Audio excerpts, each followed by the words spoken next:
And what I want to do is disabuse young people of the belief that you should know that your aim is to be the best aerodynamicist in the world, and you're gonna seek it out whatever it takes. So even though I later on say get good, I also want to say the main things are, being diligent and trying to do a good job of whatever's in front of you.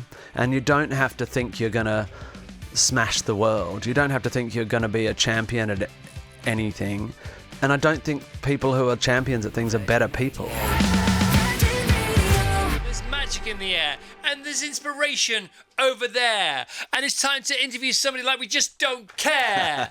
Vas, over to you. We love him for his comedy and his films, his telly, his music and his musicals, and now we love him for his book, You Don't Have to Have a Dream. Advice for the Incrementally Ambitious is out later this month, so please welcome a man too talented to mention, Tim Minchin! Yeah, come on. Good morning, Tim. That might be my favourite intro ever.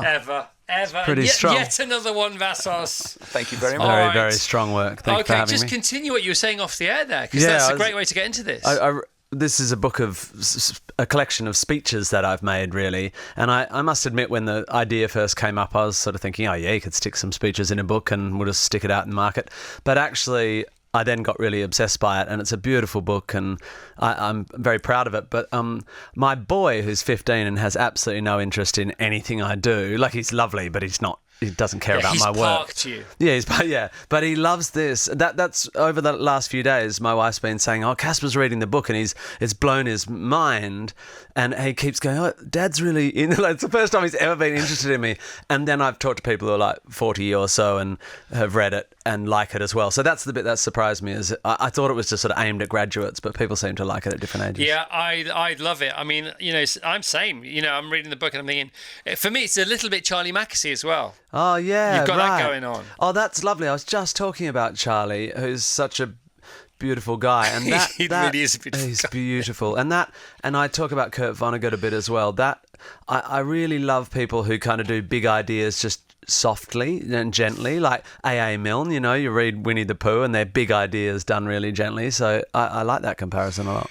So they are each to their own, and they each have their identity speeches. Do you want to give us, tell us where they were, when they happened, and then the different flavours and ingredients in the different messages? Right. So the reason the book really got published is there was one I did about 11 years ago in my late 30s at my old university, which is the Uni of Western Australia, and it was, you get, if you're lucky, I got offered an honorary doctorate, which is like a fake degree, which I happily accepted, because the real ones are really hard and the fake ones are relatively easy. You just have fun. And but the obligation is to make a commencement address, and that speech just went super, super viral, and got known as the 9 life lessons. Yeah. And that's really just me putting on my, I left uni 20 years ago, this is what I've learned about a nice way to go about life, sort of thing. It's pretty pretentious, but I sort of had a crack, and people seemed to like it.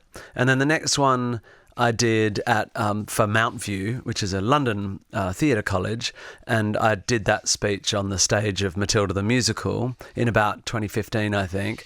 And that's about fame, really, or it's about being an artist, and it's meant to disabuse young actors of the pervasive belief that to be an actor is to try and get as famous as you can, and that's the most valuable thing that can happen, is that you get huge. And not that everyone thinks that, but that is a pervasive idea.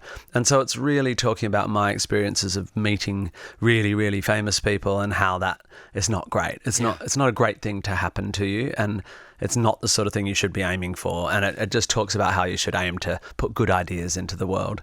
And then the last one I did at another of my alma mater colleges, which is the West Australian Academy of Performing Arts. And that was largely directed at musicians, and sort of creativity and authenticity, and knowing that if you want to be an artist, you shouldn't worry about what the artists that you like are like. You should know that you are enough, and that you will be unique, and individual just by virtue of having had your experiences, because that's a massive battle I fought all through my 20s. I was like, I'm just the most boring middle class sort of, I've got nothing to say. Why should I be an artist? Where's my inner punk? Yeah, well, where's my point of interest or uniqueness?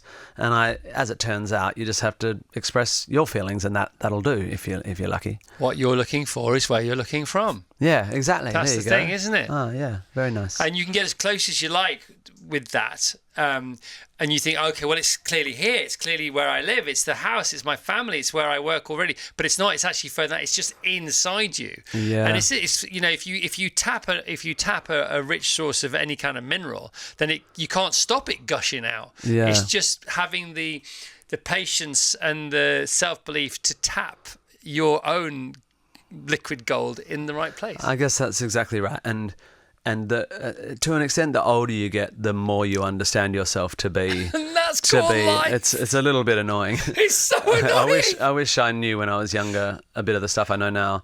But I then guess that would have messed you up. Yes, that's right. That's the right. thing, You can't get ahead of the game. You can't get ahead of the game. Yeah. And also, what made me laugh out loud, made me chuckle out loud when at the beginning of the book was the 4 years of your professional. I'm not going to say wilderness, but it's sort of wildernessness in America continues. The therapy continues. Because you're just eking that out a bit more. I mean, yeah.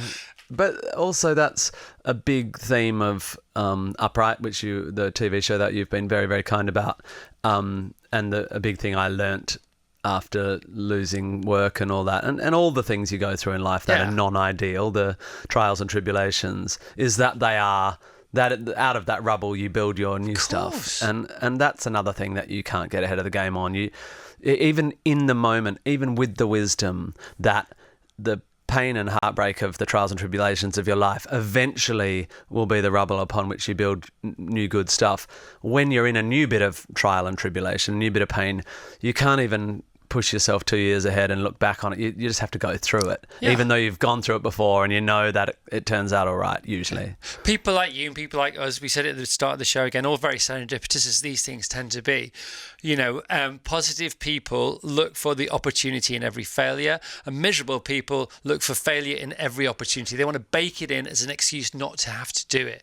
You know, and if you talk about the rubble is like, you know, you dig a hole and you're going to build the biggest skyscraper. You fill it, the first thing you just fill it with rubble, without the beginnings of a solid foundation. And, you know, you talk about that, and you talk about the 4 years, the wildernessness, right? Of Hollywood. So I go and do Top Gear, right? And I royally mess it up for one reason or another, right?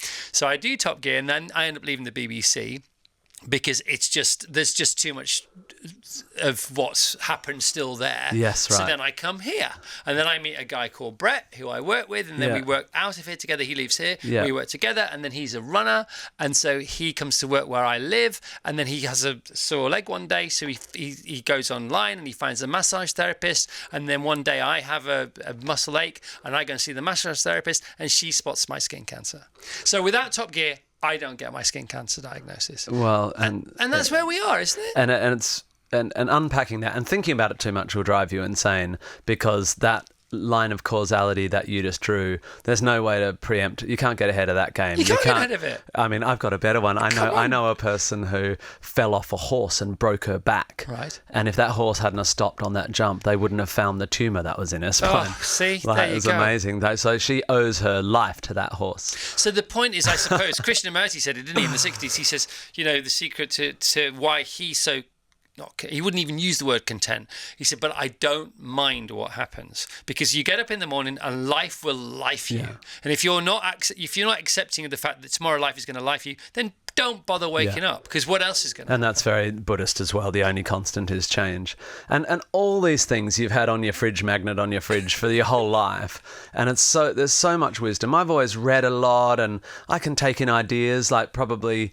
my sort of comprehension of stuff is reasonable, but you don't know it till you know it. You can understand it in the abstract, and unfortunately, a lot of lessons come with experience and age, and even then, you've still only scraped the surface of what you truly understand. Yeah. But I think if you can really sit in and meditate on or think about the fact that every bad thing has necessary positive outcomes. The other hokey metaphor I use is that the poop is the fertilizer for future flowers, right? Yeah. And if you sit in that, it does mitigate the pain of the trials and tribulations. It does work, but you have to really sit in it, because your body's like, this sucks, everything's gone wrong, why do I deserve this? And as you say, the less you bake in that as defensiveness or a chip on your shoulder, the better.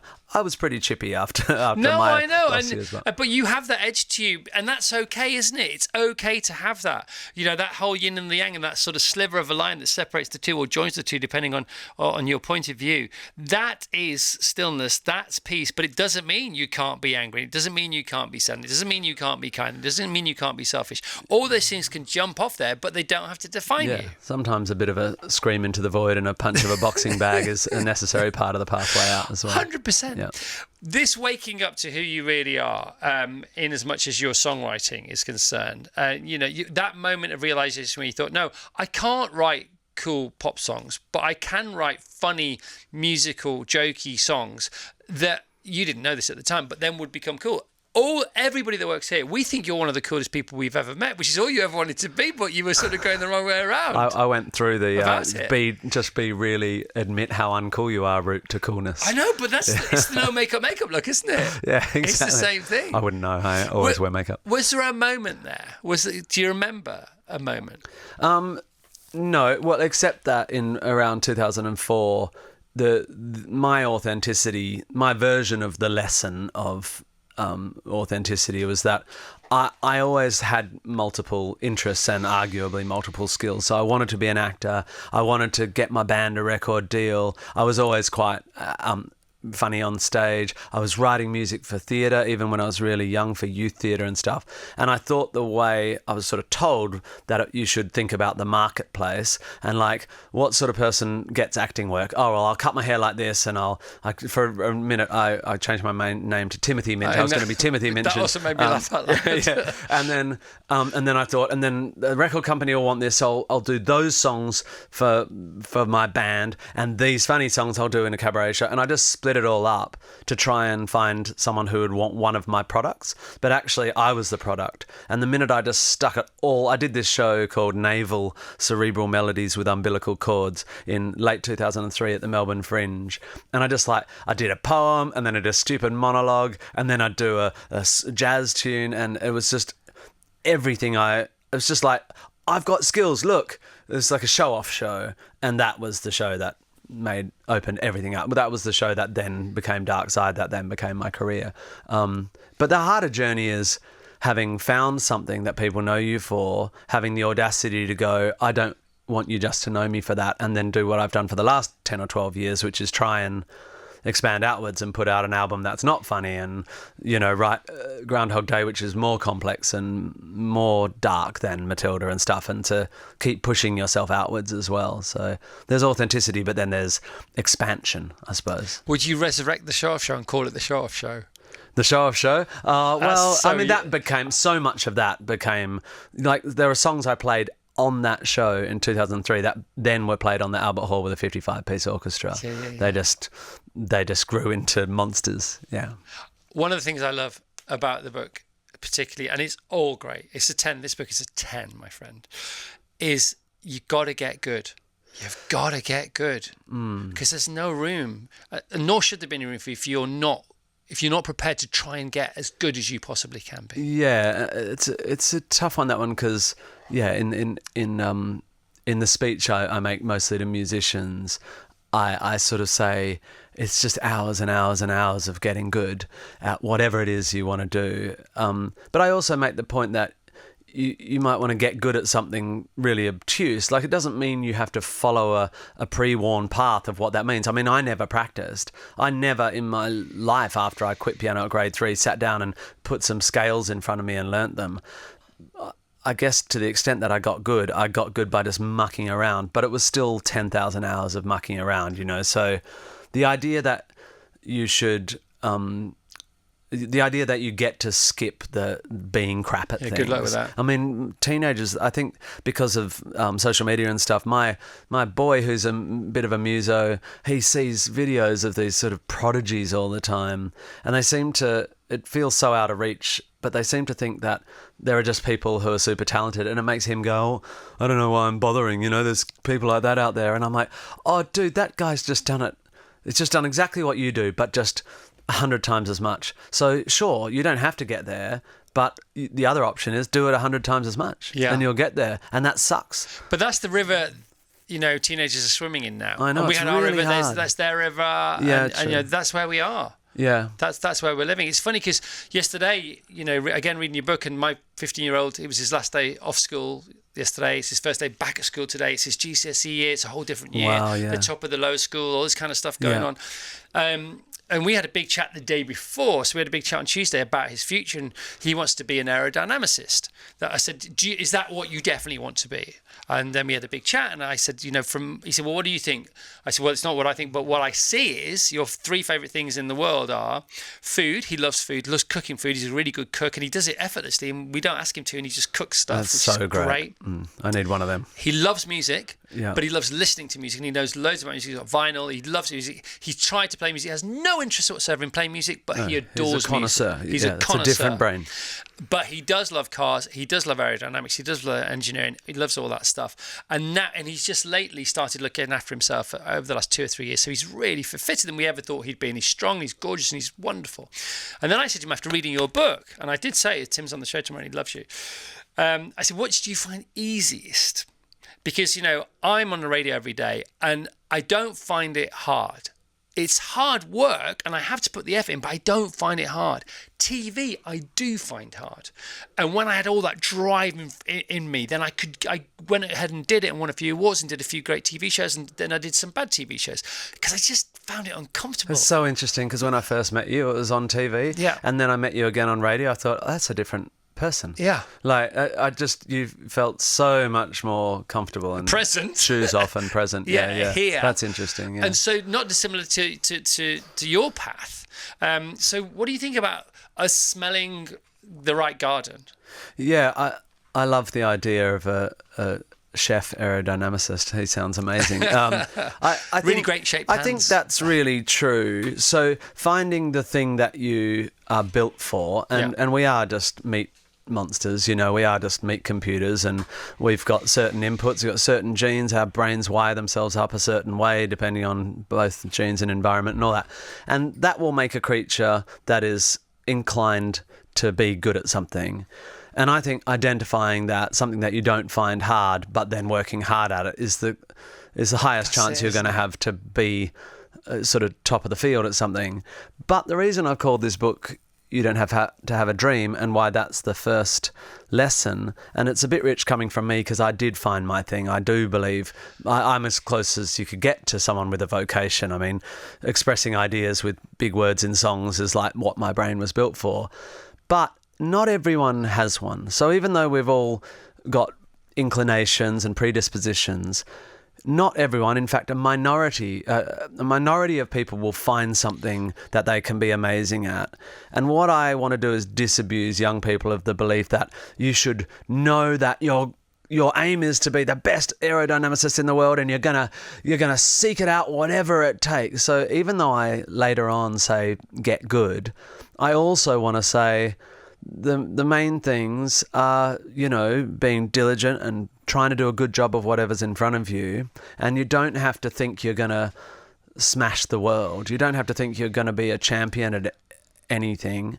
And I don't think people who are champions at things are better people. In fact, the world needs all the types of people, and some people, their best thing is like working 3 days a week at a job they don't love, but being an amazing member of their community, and the person who notices when the lady down the street is struggling with her bags, and the person who makes all the calls to make sure the family are good. And like, that's just as valid, right? So I don't want to promote the idea that everyone has to be a Chris Evans or even be lucky enough to have a career like mine. That's not the only value system. No, I understand it entirely. And we are our biggest blessing. So I've cited my biggest blessing always in the last 10 years. later. By the way, I'm sure it'll change in the It's next just 10 your years. shoulders. Always Your does. lovely shoulders. Yeah, my shoulders. A lovely You see shoulder. Oh, them? he's got such nice shoulders. It's just you and I, the thing Yeah, that. that's right.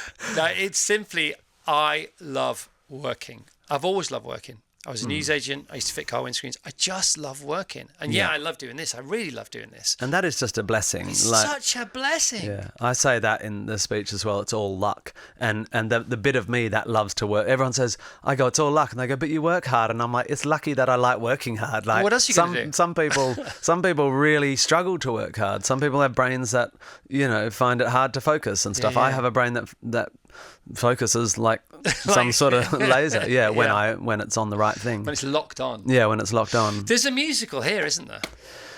In these 3 stories. Look, it's Groundhog Day. I mean, all these ideas, and Groundhog Day, that musical has so much of this in it, and so much of what you've said today. I keep going, that's what Phil Connors has to learn, because Groundhog Day is actually a story about going from no wisdom to all the wisdom, and to being present, and realizing that happiness is not something you get by seeking what you want in the moment, but it's much more likely to come if you give to other people. And I say that in one of my speeches. Happiness is much more likely if you concentrate on making other people happy, and you'll get some as a side effect. Yeah. And all these things, I packed all my pseudo-Buddhist wisdom into Groundhog Day and now into this. Yeah. And the thing is, you don't have to wait for the muse. You don't have to, somebody said yesterday they were talking about when they go to the gym. And they're not necessarily gym bunny, but fitness is very much part of their who they are, and it helps with every aspect, as you know and I know. And Vassos knows. And Vassos was the guy who sort of fed it into me. You talk about teachers, great teacher sitting to your right, to my left, and he said about going to the gym. He said, when you don't want to go to the gym, that's not true. You do want to go to the gym because you know that going to the gym is good for you. There's something else, and there's someone else, maybe it's self 2 talking to self 1, that doesn't want to go to the gym. But if you go to the gym when you don't want to go to the gym, it's not more difficult. It's just as easy. And once you get used to the fact that you wake up in the morning feeling certain feelings, so yeah, these feelings are real, but they don't need to influence my day whatsoever. So you can have your feelings, but carry on with your own agency throughout the day. And be free. I reckon that's really hard to learn, that you have an instinct or a feeling. I mean, I wake up most mornings feeling a bit bleak, but I go, okay, that's I need a coffee, and I just need my endorphins, my serotonin to kick in. It just hasn't kicked in yet, but it took me years to not take my morning feelings seriously, and that slightly cognitive behavioral therapy thing was, here's a feeling of fear, or here's a feeling of defensiveness, or I recognize that as a feeling of fear and defensiveness. Thanks, feeling. That's really interesting. I'll take you into account, but I'm not going to be ruled by you. Catch you later, maybe. Catch you later, maybe, if you might be useful at some later date. That's hard. I reckon my kids have grown up knowing that. One of my kids has had some troubles with anxiety and stuff, and so has had some cognitive behavioural stuff, some counselling, and she's so ahead of the game. Yeah. I mean, I didn't really know that you're allowed to not believe your feelings until recently. I didn't know that. It's only through my kids that I've like, your feelings aren't you. Oh, no. Yeah, so maybe the next generation. They're very useful, though. Yeah. They can be super fuel. You got to talk tonight. What's going on with the talk? And you've got a talking tour then. Yeah, and then I'm in Australia doing a talking tour, which is weird given how, I mean, you've seen me live. Like, I work really hard when I'm on stage to be entertaining and to hold people's attention. And now I'm in this place where they're like, just sit and do an interview and people will come and watch. And I'm like, well, that's not enough. But I just have to remember it's a different thing. People coming to see me tonight talking to Eva Wiseman, who's an amazing journalist, are coming to see me do what I'm doing now with you. Beautiful. Like, to unpack ideas. And I think I've got to remind myself that's okay. And I'm not 20 anymore, and I've done some stuff, and so I'm allowed to do that. It's weird. You're though. more than allowed to do that. Yeah. Look, you got Picasso in one of his paintings, right? Yeah. And you got an hour. Are you going to stare at his painting for an hour or talk to him for an hour? You're the painter. Interesting. We want to meet the painter. Yeah, that's interesting as well, because I'm not great with that stuff. I don't think I would ever go and watch an artist do an interview. I don't want to know about them. I want to look at the painting. I think I would look at the painting and not talk to Picasso. I'm not very interested in artists. I don't believe But I'm glad. you. No, maybe not. Yeah, Picasso was a bit of a piece of work as well. Yeah. I thought I might get over this. If I have a Picasso, it might land, it might not land. We're nearly out of time because time flies when you're around. Vassos. Well, first of all, congratulations on your 15-year-old son being interested in anything you do. I know, right? How does that feel? I've cracked the code. You have to write a book for that to happen. But what is it that most talks to him in your book? Great question. I'm not sure because I've been away because I'm a bad father, and he's been talking to my wife about it. I think it's like, I think what's great is Casper's a good reader, but he's not. He doesn't. My daughter just munches through books, but he's more methodical and it takes a bit longer. And I think what's exciting is that it's pitched. I don't think it's dumbed down. I never dumb anything down. I don't believe in talking down to audiences. If I know a word that my young audience don't know, they can look it up. But I think what he likes is it is counter to the pop cultural messages these kids get battered with every day. You need a dream. You deserve to have your name in lights. You can be the president of the United States if you just work hard enough. There's all this sort of propaganda that is really not statistically likely. Not everyone is going to be a superhero, and I think it's a relief for him. Even though he's got me as a parent, so I've never put that pressure on him. But culture influences your teens more than you do, And so him sitting with this book and hearing my ideas articulated without me being dad, like just yapping at him, I think he's enjoyed that. And I think he's enjoyed the relief of someone saying, there's another lesson in the speech, don't rush, you don't have to... You don't have to compete. It's not a competition, I think that's the most difficult one to get across. Yeah. Because people said that to me in my 20s. 25, 26, 27, 28. You didn't believe them. Chris, you're not doing too much. He says, oh, come on, old man, shut up. Yeah. But they were right. Yeah, and look, your 20s and your teens is the right time to gun it. It's the right time to go hard if you do have a dream. Like, don't take your foot off the gas if you want to be an aerodynamicist chef and you are passionate and you love it and you go hard. But if you're not someone who knows where they're heading, don't run around like a headless chook, like putting energy into nothing. Like, you got time, you'll find your thing. You don't have to smash it out of the park all day, every day. Last question: has it helped you? I think every time I sit down to reflect upon what I've learned, it helps me. And that's an interesting thing about doing a press round. I see you maybe once every 18 months, and I always see you in one of these self-reflection periods, and it can be self-indulgent, it can do your head in, especially when you see your ideas reflected through a journalist's lens, and you're like, I don't think that's what I meant. So press can do your head in, but it is a moment of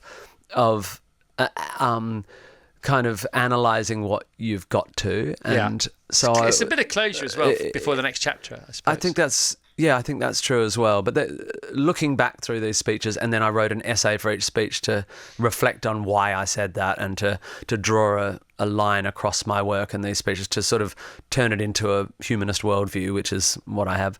I think it consolidated some ideas for me. Well, you remain great. Well, I remain grateful for your time. Nice. Control round of applause. Anything to say about that? Hands of ours. Tim Minchin. The book's out now.